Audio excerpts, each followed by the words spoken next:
예레미야가 2장 1절로 10절. 2장 1절. 슬프다. 주께서 어찌 그리 진노하사 딸 시온을 구름으로 덮으셨는가. 이스라엘의 아름다움을 하늘에서 땅에 던지셨으며 그의 진노의 날에 그의 발판을 기억하지 아니하셨도다. 주께서 야곱의 모든 거처들을 삼키시고 긍휼히 여기지 아니하셨으며 노아사 딸 유다의 견고한 성체들을 허물어 땅에 엎으시고 나라와 그 지도자들을 욕되게 하셨도다. 맹렬한 진노로 이스라엘의 모든 뿔을 자르셨으며 원수 앞에서 그의 오른손을 뒤로 거두어 들이시고 맹렬한 불이 사방으로 불사람같이 야곱을 불사르셨도다. 원수같이 그의 활을 당기고 대적처럼 그의 오른손을 들고 서서 눈에 드는 아름다운 모든 사람을 죽이셨으며 딸 시온의 장막에 그의 노를 불처럼 쏟으셨도다. 주께서 원수같이 되어 이스라엘을 삼키셨으며 그 모든 궁궐들을 삼키셨고 견고한 성들을 무너뜨리사 딸 유다의 근심과 애통을 더하셨도다.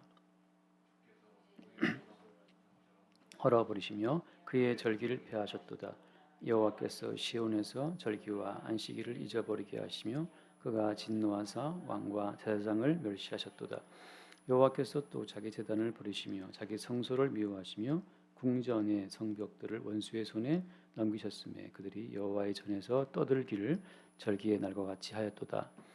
여호와께서 딸 시온의 성벽을 헐기로 결심하시고 줄을 띠고 무너뜨리는 일에서 손을 거두지 아니하사 성벽과 성곽으로 통곡하게 하셨음에 그들이 함께 쇠하였도다. 성문이 땅에 묻히며 빗장이 부서져 파괴되고 왕과 지도자들이 율법 없는 이방인들 가운데 있으며 그 성의 선지자들은 여호와의 묵시를 받지 못하는도다. 딸 시온의 장로들이 땅에 앉아 잠잠하고 티끌을 머리에 덮어쓰고 굵은 배를 허리에 둘렀으며 예루살렘 처녀들은 머리를 땅에 숙였도다. 아멘. 예루살렘, 유다, 이스라엘의 완전한 그 파괴와 멸망을 선지자가 이야기하고 있죠. 우리는 성경을 보면서 파괴하시고 심판하시는 하나님의 어떤 그 역사하심을 아주 많이 보게 되죠. 그죠? 창세기를 펼치자마자 창조에 놓으시고 뭔가 될 것 같았는데 곧바로 이제 아담과 하와를 쫓아내시고 그리고 뭐 가인이 아벨을 죽이고 또 홍수로 한번 또 싹 쓸어버리시고 또 바벨탑 세우니까 또 못하게 하시고 말이에요. 그 어떤 반복적인 또 이스라엘을 세웠는가 싶었는데 또 그 이스라엘을 또 완전히 또 파괴하시고 이런 여러 가지를 보면서 우리는 하나님이 일하시는 컨셉을 좀 우리가 볼 수 있어야 됩니다. 하나님은 파괴하시는 분이구나. 이걸 볼 수 있어야 돼요. 근데 사람들이 오해를 하기를 하나님 믿으면 뭔가 좀 인생이 잘 되고 복되고 삶이 좀 나아지고 뭐 나라도 잘 되고 그렇게 자꾸 오해하는데 아니요. 성경을 펼치자마자 날아오는 것이 바로 뭐냐 하면 이게 심판과 파괴고 저주입니다. 왜 이런 일이 벌어지는 거죠? 왜 하나님께서는 오늘 말씀처럼 또 이렇게 자기가 친히 세우신 예루살렘 성체들을 다 허물어 버리고 말이죠. 욕되게 하시고 엎어버리고 심지어 성전 또 헐어버리고 절기와 안식일도 다 잊어버리게 하시고 이런 일을 왜 하시는 겁니까? 이런 일을 왜 하시는지 왜 하시는 것 같아요? 가끔 이제 음식을 가지고 왔다가 음식이 좀 먹다 보면 상할 때가 있잖아요. 좀 시간이 지나 상하게 되면 좀 남았는데 그냥 먹어버리기에는 너무 상했어. 그래서 이걸 버려야 된다. 아깝지만 이제 버릴 때가 있잖아요. 그러니까 우리 용도에 맞지 않을 때, 우리의 목적에 부합하지 않는 모든 어떤 피조물들을 우리는 그걸 쓰레기통에 버려야 되는 거죠. 하나님께서 창조하신 어떤 피조물 가운데에서 하나님의 목적과 의도에 맞지 않는 피조물들은 하나님이 다 심판해서 불태워 버리신다는 사실을 우리의 일상을 통해서도 우리가 알 수 있어야 된다는 거죠. 우리 일상을 통해서도. 예전에 제가 한번 드린 말씀 기억이 나는데 아인슈타인이 얼마나 똑똑한 천재예요. 그 천재가 자기가 죽어서 하나님을 만난다면 꼭 물어보고 싶은 질문이 있다. 기자들이 이제 물어본 거죠. 만약에 조물주를 만나신다면 어떤 질문을 하시겠습니까? 할 때 아인슈타인의 답변이 어떻게 이 모든 우주를 만들었는지 그 우주를 만드는 원리에 대해서 듣고 싶다 하나님께 그렇게 말을 했는데 곧이어서 이제 걔들이 막 이게 쓰고 있으니까 잠깐 그게 아니고 다시 말하겠다. 내가 하나님을 만난다면 어떻게 만들었는지 그 창조의 원리를 내 물어보고 싶은 것이 아니고 내가 진짜 궁금한 것은 이 우주 만물을 왜 만들었는지 하나님 어찌 무엇 때문에 왜 이 우주 만물을 이렇게 정밀하게 만드셨습니까? 그 모든 만물과 인간의 그 창조의 목적 그 이유를 좀 듣고 싶다라고 하는 그런 말을 했다고 하잖아요 아인슈타인이. 근데 그런 이야기를 통해서 우리가 알 수 있죠. 도대체 이 모든 창조의 어떤 의미, 창조의 목적이 어디에 있는가? 우리 인생의 의미, 인생의 목적이 어디에 있는가? 왜 우리는 존재하는 걸까요? 왜 꼭 새끼 밥을 꼭 챙겨 먹으면서까지 살아야 되는 겁니까 이렇게? 왜 또 뭐 커피 마시고 또 이렇게 살아야 되는 거예요? 어차피 우리는 죽음으로 무덤으로 가게 돼 있는 이 기정사실이잖아요, 그죠? 어떻게 우리가 좋은 것을 먹고 어떻게 우리가 좋은 건강식품, 건기식이라더라고 건강기능식품 먹고 애를 쓴다고 하더라도 무덤으로의 그 목적지를 아무도 빠져나갈 자는 아무도 없잖아요. 어떤 재물도 스티브 잡스도 못 피해갔던 길이 그 무덤으로 가는 길인데 우리는 뻔히 알면서 근데 왜 사는 거예요? 뻔히 알면서 인간아 제발 너 어차피 너 죽을 건데 왜 사니?라고 이제 우리가 스스로에게 물어볼 수 있어야죠. 어차피 죽을 것을 왜 살고 있니? 다시 말한다면 하나님 어차피 우리를 무덤으로 보내실 거잖아요, 하나님, 그죠? 근데 나 왜 살게 하시는 겁니까? 라고 우리 하나님께 그 질문을 또 할 수 있어야 돼요. 그저 뭐 태어났으니까 뭐 살지 뭐 배고프니 밥 먹어야지 뭐 아프니까 약 먹어야지 이렇게 어떤 그 흔히 말하는 그렇게 실존이 본질보다 우선한다고 하는 그 실존주의자들의 고백처럼 내가 지금 실존이 있으니까 난 살고 봐야 돼라고 말하는 어떤 그런 고백이 아니라 내 존재를 이렇게 존재하게 하시는 그분의 어떤 의지, 그분의 목적을 우리가 알지 못하면 그렇게 험한 인생이 없잖아요. 아무리 뭐 금은 보석을 말이죠. 무슨 뭐 다이아몬드 목걸이를 걸고 열정가락 전부 다 뭐 반지를 다 끼고 있다 하더라도 죽으면 땅에 들어가면 무슨 의미가 있겠어요? 의미가 없잖아요.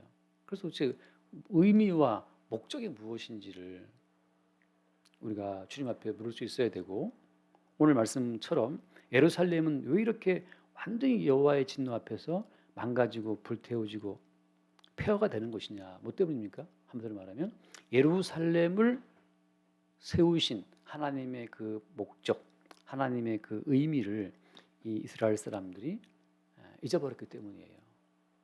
왜 존재하는지를, 왜 우리는 언약 백성으로 예루살렘이라고 하는 도시에 살고 있는지 그 존재의 목적과 의미를 망각했을 때 하나님이 너희들은 내가 여기 이 땅에 너희들을 살게 한 그 본래의 목적에 위배되었어. 그러면 예루살렘이 무슨 필요가 있어? 다 깨버리는 거죠. 의미가 없어요. 하나님께서 창조하신 본래의 목적에서 어긋났을 때 하나님은 그 모든 피조물을 다 심판하고 깨버리고 둘째 사망이라는 지옥에 던져버린다는 사실을 우리가 볼 수 있어야 됩니다. 잠깐 말씀 읽을게요. 이사야서 43장 21절 말씀을 보면 이거 그렇게 예전에 뭐 대학 때 많이 외웠던 말씀이지만 이사야 43장 21절 같이 한번 읽어보겠습니다. 이 백성은 내가 나를 위하여 지었나니 나를 찬송하게 하려 함이니라. 이 백성은 내가 나를 위하여 지었다. 아까 잠깐 대화했지만 하나님이 우리를 위해서 존재하는 게 아니잖아요. 하나님께서 우리를 지었기 때문에 우리가 하나님을 위해 존재한다는 이 사실이 좀 너무 당연한 사실인데 이 당연한 사실을 너무나 많은 사람들이 당연하게 거꾸로 생각해 반대로 마치 나를 위해 존재하신 하나님인 것처럼 그래서 그 하나님이 나를 괴롭게 하면 막 대들고 막 불평하고 원망하는 거죠. 왜 나 돈을 안 줍니까? 왜 가난하게 하십니까? 왜 아프게 하십니까? 나를 억울하게 하십니까? 마치 하나님이 나를 위해 존재하신 종처럼 말이죠. 램프 속 지니 거인처럼 하나님을 취급한다는 거죠. 그런데 이 백성은 내가 나를 위하여 주었다. 나를 찬송하게 하려 함이다 하고 하나님께서 이스라엘 백성을 창조한 목적을 이렇게 선명하게 딱 그냥 천명하시는 거예요. 너희들은 내가 나를 위해서 내가 너희들을 지었어. 그러니까 너희들을 위한 하나님인 것처럼 나를 좀 오해하지 마라. 만약에 너희들을 위한 하나님으로 나를 부른다면 난 너희들을 다 파괴해 버리고 없애 버리겠다고 하는 거죠. 하나님은 돌들로도 아브라함 자손을 만들 수 있는 분이기 때문에 혈통의 어떤 그 우월함으로 이스라엘 백성들이 어떤 자기들의 어떤 존재를 자랑할 때 하나님께서는 아브라함 자손인 우리를 절대 우리를 망하게 안 하실 거야. 왜? 우리는 언약 백성이고 아브라함 자손이니까. 근데 언약 백성이라고 할 때 그 언약을 맺으신 그 의미, 목적은 무엇 때문입니까? 이스라엘 백성들을 위해서 하나님이 언약을 체결하신 거예요? 아니죠. 하나님을 위해서 이스라엘 백성들과 아브라함과 야곱과 언약을 체결을 하신 겁니다. 그것을 오해하는 거죠. 여러분 뭐 대통령이든 아니면 무슨 뭐 한남동의 무슨 재벌이든 아니면 주변에 흔히 볼 수 있는 건물 몇 개씩 가지고 있다는 게 이제 소위 조물주 위에 있다는 조물주 위에 군림한다는 건물주들이 뭐 집안에 많이 있지만 그들을 볼 때 다 마찬가지죠. 도대체 무엇을 위해서 하나님이 너에게 건강을 주었고 혹은 대통령 같은 그런 권력을 주었고 명예를 주었고 그런 돈을 주었겠느냐라고 하는 거. 그 의미와 목적을 잊어버리면 그때부터 인간은 방향을 잃은 존재가 되어서 하나님에 의해서 버려지는, 하나님에 의해서 야 나는 내 목적을 위해서 지금 너에게 젊음을 주고 건강을 주고 재물을 주고 명예를 주고 뭘 줬는데 내가 너에게 그 모든 것을 안겨준 목적을 네가 망각했을 때는 나는 너희를 버린다. 그 버리는 마지막 최종적인 지점이 둘째 사망 지옥인 거죠. 하나님께서는 처음부터 하나님의 목적을 위해서 이스라엘을 창조했다, 지었다고 하는 것. 거기에 이제 모든 우리 성도들은 그 말이 곧 우리의 말로 들려오는 거죠. 그래서 이 성경을 펼치면 역사 가운데 수없이 많은 어떤 그 테마가 파괴와 심판이라는 사실을 그걸 좀 볼 수 있으면 참 좋겠다 싶어요. 많은 분들이 강조하는 게 신명기 28장인데 그 신명기 28장 이야기를 보면 신명기 28장의 테마는 두 가지입니다. 하나님 말씀대로 순종하면 복 받는다. 이게 이제 28장의 그 앞부분에 나와 있는 중요한 줄거리고 그 뒷부분은 뭡니까? 하나님 말씀대로 살지 않으면 저주를 받으리라. 그게 뒷부분이잖아요. 근데 우리가 알다시피 뭐 어떤 게 훨씬 많습니까? 신명기 28장을 잠깐 눈으로만 언뜻 보고 있습니다. 찾지는 않을게요. 뭐 다 볼 수는 없으니까. 그 신명기 28장 1절부터 19절 말씀까지 보면 28장 1절로 19절까지가 순종하는 자에게 주어지는 복을 말하고 있어요. 그리고 28장 20절부터 68절까지가 이게 불순종하는 자가 받게 될 저주를 말하고 있습니다. 거의 몇 배죠? 40절이니까 거의 두 배 이상을 불순종할 때 받는 저주가 기록되어 있습니다. 많은 목사님들이 이 신명기 28장을 가지고서 여러분 순종하시면 여러분 복 받습니다를 많이 강조해요. 근데 그 뒷부분 여러분 불순종하고 악을 행하면 이러한 저주가 있습니다라는 이야기는 잘 하지 않으시는데 실제 이스라엘 역사는 불순종함으로 말미암아서 저 터진 이야기가 그게 이스라엘 역사입니다. 결국 망했잖아요. 결국 망했어요. 우리가 우리의 어떤 이 실존을 하나님 앞에서 이해를 해야 됩니다. 우리는 타고나기를 불순종의 자식으로 타고났기 때문에 우리는 순종을 하지 않아요. 항상 우리는 범죄하고 우리 마음대로 살기를 더 바라죠. 그게 우리의 천성입니다. 이 팔이 안으로 굽는 것을 이게 자연스러운 건데 밖으로 팔이 굽는다 이건 이제 바보든지 이제 부러뜨리면 밖으로 굽겠지만 사람은 타고나기를 불순종의 어떤 자식으로 타고났기 때문에 그 어떤 진실을 통찰한 사람이 누구 다윗이죠. 다윗 왕이 밧세바 사건을 통해서 그때 깨닫죠. 아 나는 이미 죄악 중에 출생했다는 사실을. 그래서 어떻습니까? 오늘 본 말처럼 하나님께서 절기를 폐하시고 성전을 폐하시고 제사장들을 다 끌려가게 하시고 이스라엘 예루살렘을 완전히 다 망가뜨리실 때 그때 우리는 이걸 뭘 볼 수 있는 겁니까? 이것이 하나님 보시기에 우리의 당연한 모습이라고 하는 사실. 그러니까 우리의 매일매일은 하나님의 심판을 받아서 이렇게 망가지고 깨지고 사고 나고 다치고 하는 것이 이것이 당연한 과정이라고 하는 거예요. 일단 어때요? 일단은 이와 같은 패망을 당연한 우리의 운명이라고 일단은 받아들입시다. 일단은 만약에 우리에게 두 가지 길이 있다면 아침에 일어났을 때 A라는 코스와 B 코스가 있다면 A 코스는 완전 멸망의 코스라면 우리는 어때요? 다 멸망의 길로 가게 돼 있는 거예요. 여기 말씀처럼 뭐 맹렬한 불이 사방으로 불사람 같이 야곱을 불살랐다.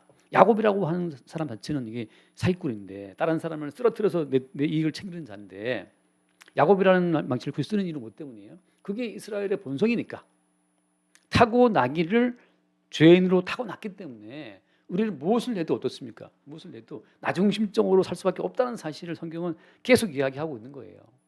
그러니까 우리 속편하게 우리의 본성은 하나님을 섬기기보다는 나를 먼저 챙기는 이 본성을 타고났구나.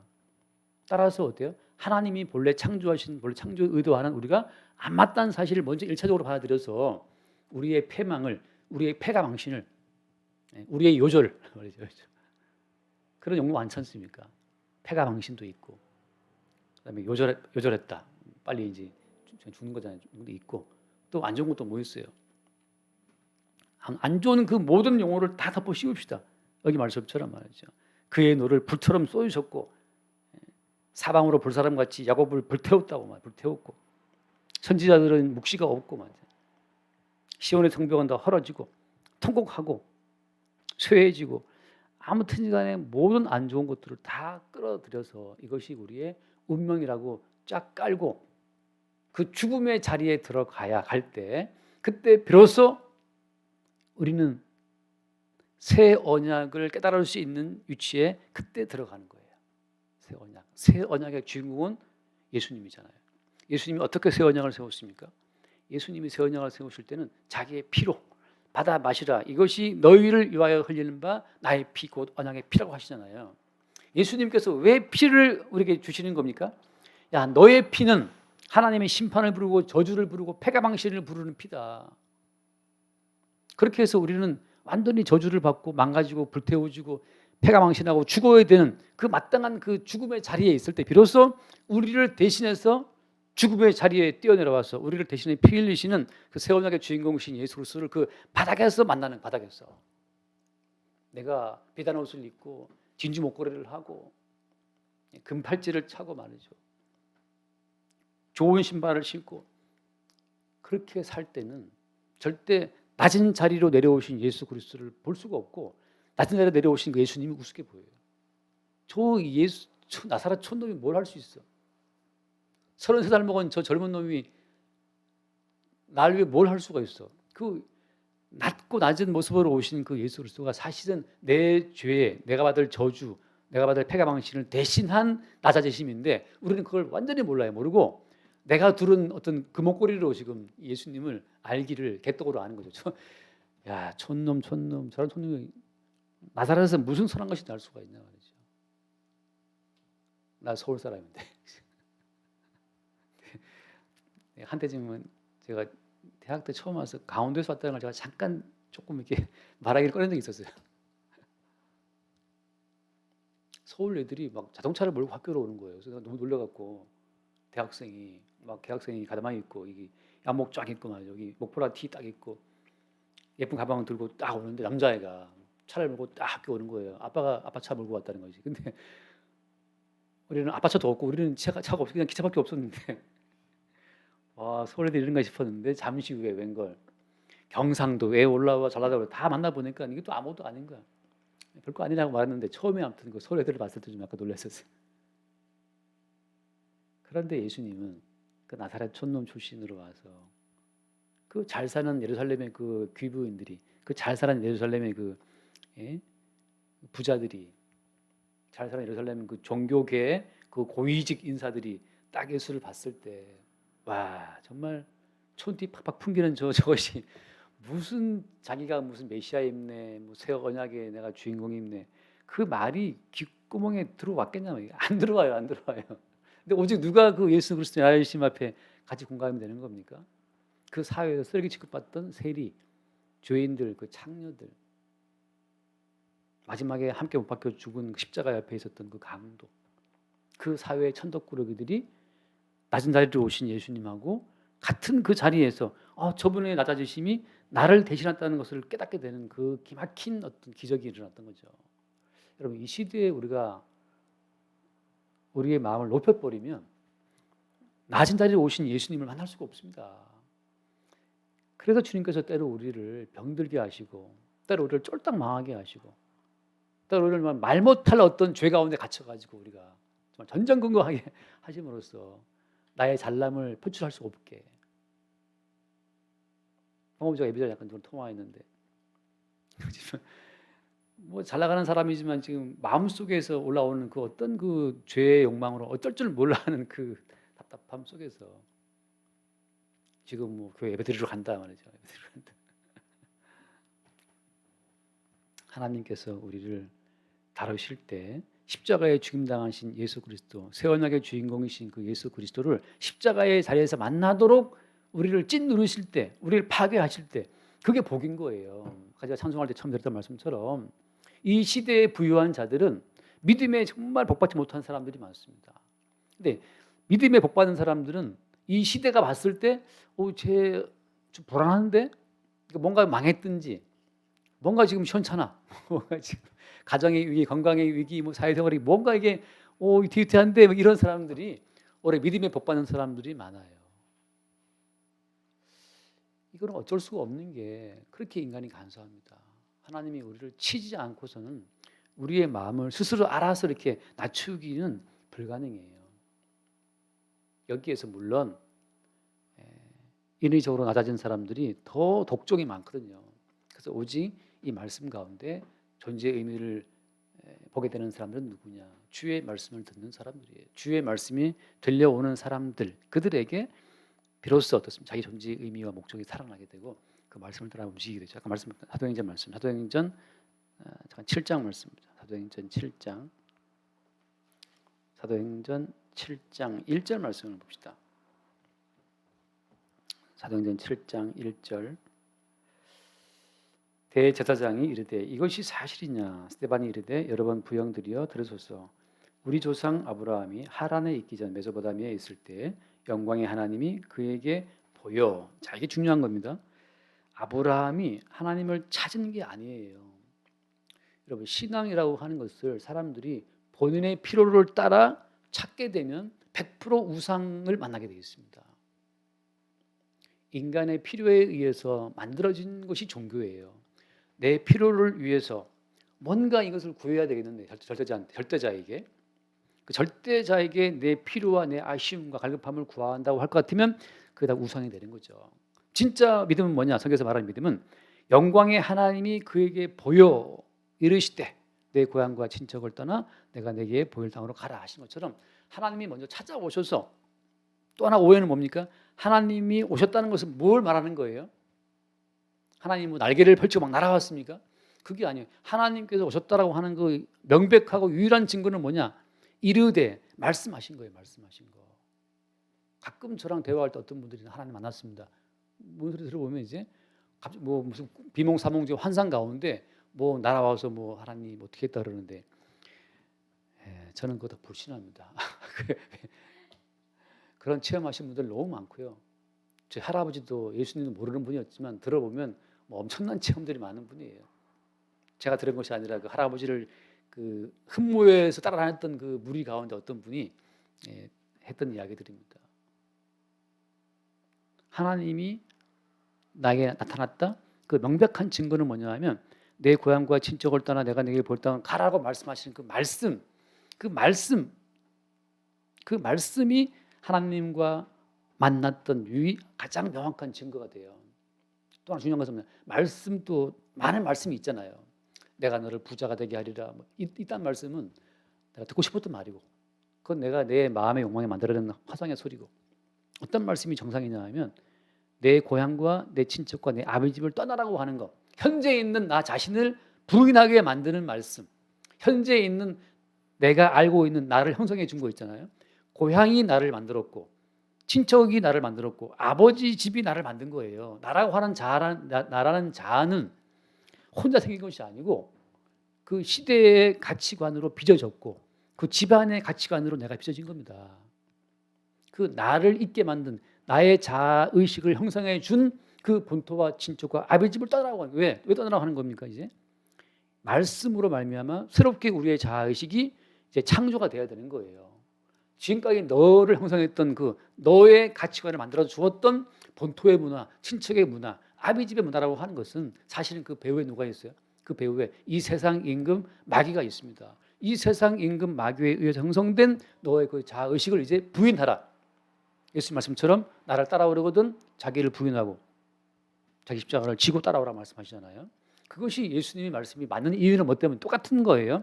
아브라함에게 하신 말씀은 네 고향 본토 친척 아버지를 떠나라고 말씀하시는 거고 예수님 버전은 어떤 예수님 버전은 날 따라오거든 너를 부인하고 너 십자가를 지고 따라오라 말씀하시는 거죠.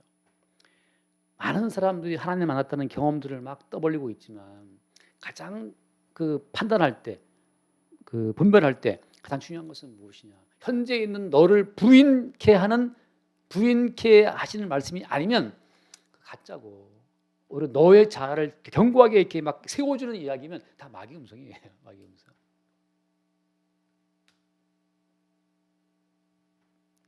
뭔가 나의 그 안타까움을 막 알아줄 것 같고 뭐 들어줄 것 같잖아요. 우리의 자아를 강화시켜주는 그 모든 말은 오히려 아니라는 거죠. 그래서 아브라함 경우에도 하나님께서 말씀으로 지시하셔서 십자가와 동일한 메시지의 말씀으로 아브라함을 끌고 가시는 거지 않습니까? 또 하나 말씀 볼까요? 사도행전 9장 말씀. 사도행전 9장 말씀 보면 사도행전 9장의 3절 이하해 봅시다. 9장 3절 사울이 길을 가다가 다메섹에 가까이 이르더니 호련히 하늘로부터 빛이 그를 둘러 비추는지라 땅에 엎드러져 들음에 소리가 있어 이르시되 사울아 사울아 내가 어찌하여 나를 박해하느냐 하시거늘 대답하되 주여 누구시니이까 이르시되 나는 네가 박해하는 예수다. 너는 일어나 시내로 들어가라 내가 행할 것을 내게 이를 자가 있느니라. 여기 보면 소리가 음성이 말씀이 들려오죠. 그 말씀의 어떤 내용은 어떤 겁니까? 네가 왜 나를 박해하느냐라고 하는 거.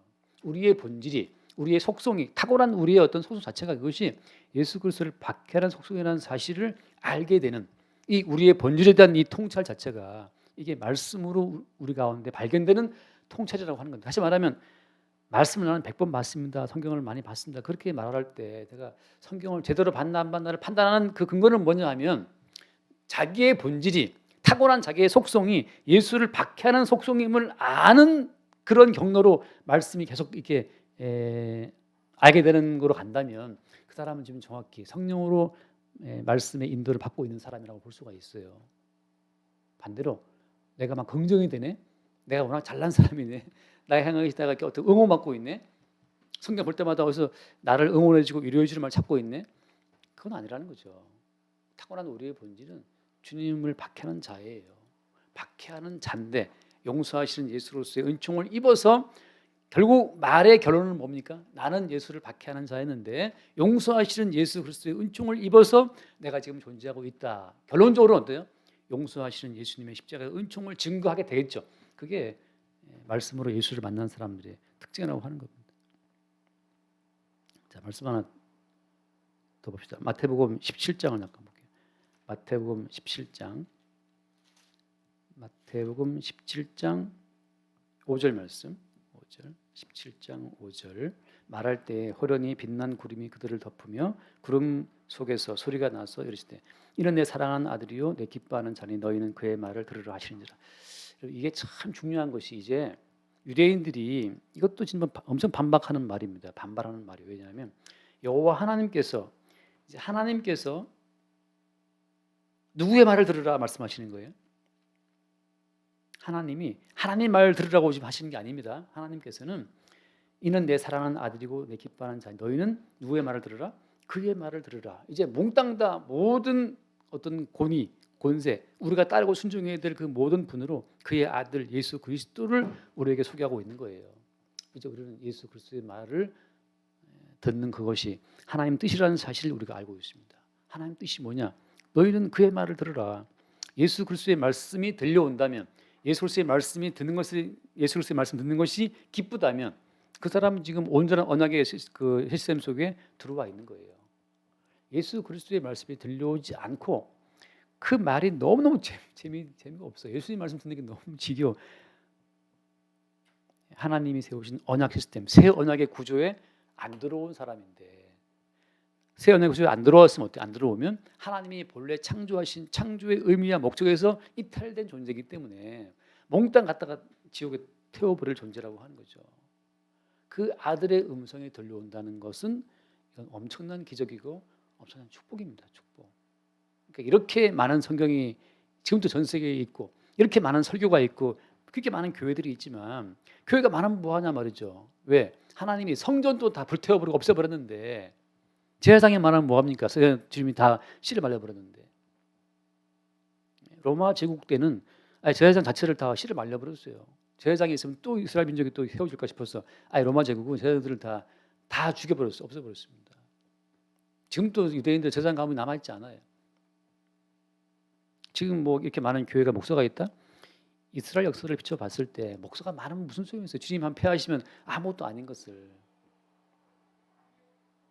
그럼 뭐 어쩌란 말입니까? 우리가 예레미야 애가의 슬픈 탄식 소리를 들으면서 우리가 지금 어디에 초점을 둬야 되는 것이냐? 그 아들 예수 그리스도의 말씀이 들려오지 않는다면 우리의 운명도 예레미야 애가에 나와 있는 그 예루살렘 운명, 그 운명처럼 그 마지막은 패망이라고 하는 거죠.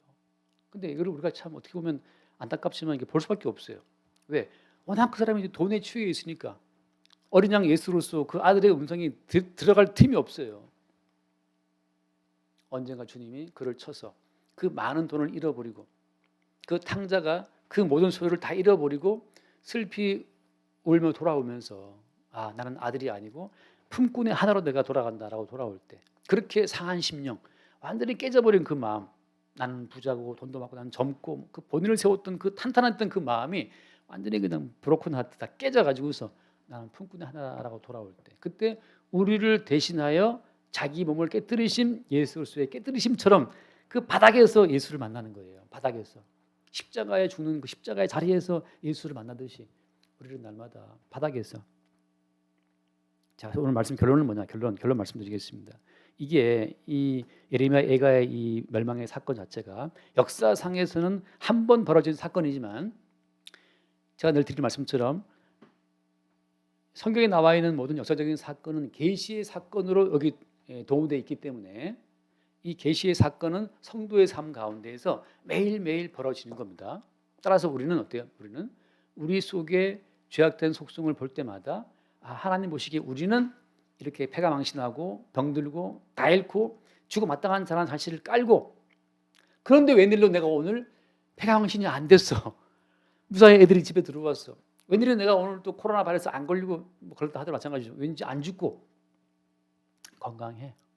웬일인지 내가 오늘 뭐 돈이 보이스피싱 때문에 뭐 몇 천만이 안 날아가고 통장에 그냥 들어 있어. 그 모든 것들이 우리를 대신해서 하나님 앞에 패가 망신 당하고 우리 때문에 하나님 앞에 얻어맞고 깨지신 그 예수님의 그 십자가의 죽으심 때문에 했다는 사실을 볼 때 그 사람이 천국을 현지양으로 사는 사람인 거예요. 십자가의 고난을 깔지 않고 천국은 오지 않습니다. 십자가 없는 자꾸 부활을 이야기하는데 그 천만의 말씀 지금도 어때요? 항상 십자가의 사건을 열어야 그 속에 부활이 있어요. 귤 껍질을 까야 그 속에 귤을 먹고 참외 껍질을 까야 그 속에 참외를 먹는 것처럼 말이죠. 어떤 분들은 맨날 부활 말하는데 그걸 안 한 사람이 그런지 모르겠지만 부활 그러는데 부활은 어디 들어있습니까? 매일매일 십자가의 사건 통해서 내가 깨지고 예수님이 깨지고 그 깨지시는 그 예수 속에 들어있는 부활의 생명을 얻게 되는 거지. 내가 지금 높아 있는데 나의 높아짐을 더 강화시키려고 부활의 예수를 내가 요구한다? 자기를 속이는 거 우상이 되는 겁니다. 우리는 매일 아직 구원받지 못한 육신으로부터 죄의 속성이 올라오게 되고 이 죄로 말미암아 하나님 앞에 우리가 진노의 심판을 받아 마땅한 자들임이 확인되고 그 진노의 심판을 받아 마땅한 우리의 실상이 확인되는 그 자리에서 하나님의 심판을 대신 받으신 십자가의 예수 그리스도를 만나게 되는 거예요. 오늘 또 나는 마땅히 패가 망신해야 될 자인데 대신 죽으신 예수 그리스도의 은총으로 내가 사는구나를 다시금 볼 때 그 사람은 천국의 자원이 예수 그리스도의 깨어진 몸을 통해서 우리에게 흘러 들어옴을 그때 보게 되고, 그 사람은 삶의 형편 상관없이 십자가에 죽으신 예수 그리스도를 찬송하고 노래하고 그렇게 그분께 영광을 돌릴 수 있다고 하는 겁니다. 그게 아까 이사야 말씀처럼 이 백성은 내가 나를 위하여 졌네, 나의 영광을 위해서 졌다는 말씀처럼, 그때 십자가에 죽으신 예수 그리스도로 그분의 은총으로 내가 산다는 사실을 알고 고백할 때 그것이 주님께 영광을 돌리게 되는 어떤 성도의 마지막 고백이 되는 거예요. 주님, 제가 오늘 길을 가다가 차에 치여 죽어도 마땅한 자고, 내가 보이스피싱 당해서 1억이 뭐 없지만서도 있다고 치고 1억을 날라도 마땅한 자인데 오늘 내 계좌에 여전히 돈이 붙어있고 내가 여전히 코로 숨쉬고 있고 코로나 걸려서 내 폐가 망가져도 마땅한데 아직 내가 건강하고, 그 모든 것이 나 대신 모든 것을 빼앗기고 벌거벗기운 채 죽임당하신 예수님의 그 희생 때문이었음을 내가 고백합니다. 오늘 또 주의 은총으로 내가 삽니다라고 하는 그 고백 속에 주께서 우리를 창조하시고 지으신 본래의 의미, 본래의 목적이 그때 살아나는 거예요. 천사들이 그때 찬송하는 것이고 주님이 그때 우리의 고백을 받으시고 천국의 자원을 또 우리에게 공급하셔서, 그래 네가 예수 위의 살과 흘리신 그 피로 네가 산다는 걸 네가 알고 있구나. 그들만 천국에서 아무 소리 안 하고 본인 잘했다 뭐 그거 아무 내세울 거 없어요. 내가 전도 몇 명 했다 그딴 소리 다 치우치고 십자가에 죽으신 예수 그리스도의 그 은혜로 산다는 그 고백을 가지고 천국에 들어가서 죽임을 당하신 어린 양께 존귀와 영광과 찬송을 돌리며 영생을 누리게 되는 겁니다. 날마다 예루살렘의 이 파멸을 보면서 파멸대에 마땅한 우리의 운명과 대신 파멸당하신 예수님의 십자가의 죽음을 볼 수 있는 그 은혜가 있게 되길 바랍니다. 기도하겠습니다. 주님 감사합니다. 주님이 친히 세우신 예루살렘을 철저히 파괴하시고 불살라 버리시는 이 무지막지한 진노의 심판을 봅니다. 이 진노의 심판을 받아 마땅한 자들임을 고백하고 우리가 받아야 될 마땅한 진노의 심판을 대신 십자가에 받으사 그 몸을 완전히 깨뜨리신 예수 그리스도의 그 은총으로 오늘 우리가 존재함을 또한 고백합니다. 날마다 십자가에 찢기신 살과 흘리신 그 피의 은총으로 살고 있는 주의 은총의 결과물로서 우리의 삶을 주 앞에 고백하게 하여 주옵소서. 우리 주 예수 이름으로 기도드립니다. 아멘.